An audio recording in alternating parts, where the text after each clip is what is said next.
There's a new TV show out called The Testament, and this is a follow up to The Handmaid's Tale. And I watched the first 3 episodes, so let's talk about it. Testament is set after the events of The Handmaid's Tale and is based on the follow up book. But instead of following handmaids, we are following the daughters of commanders. The main characters are Agnes, who was raised in Gilead, and she's the daughter of a commander, and also Daisy, who is from the outside, and she comes in as a Pearl Girl. Pearl Girls are girls who are recruited from the outside world, and they are brought into Gilead because they believe in the word. But is that actually the truth? A lot of people were saying, oh, this show isn't like The Handmaid's Tale at all. But in The Handmaid's Tale, we are following women who had names, women who had lives, and they were brought into this world to be handmaids. While in the Testament, we are following these young girls who grew up in Gilead, and everything that they are taught, everything that they are taught in Aunt Lydia's school, this is all they believe, that this is their life. They don't see anything wrong with this. So that's why, like, the tone, the coloring of the show is so different to The Handmaid's Tale.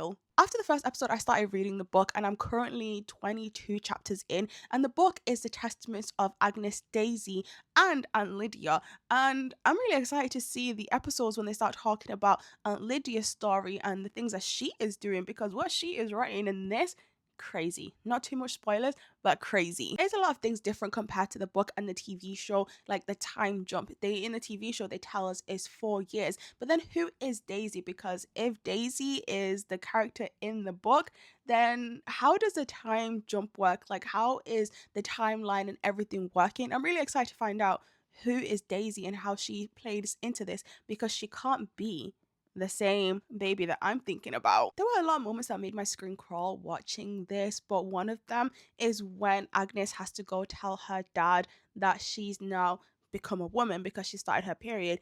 And we're seeing little clips of all the men, all these grown, disgusting men in the room, the way that they are eyeing her up because they're so excited about the fact that she's now a woman. Oh my god. Overall, the first 3 episodes were good, and I'm really excited to see what the show is gonna do with this story. How is it gonna be different compared to the book? Because I will be reading the book as well, because I want to be like, oh, this didn't happen in the book. Oh, this is different from the book. I want to compare notes. This is the kind of thing that I like. If you're also watching the show, who do we think Daisy is?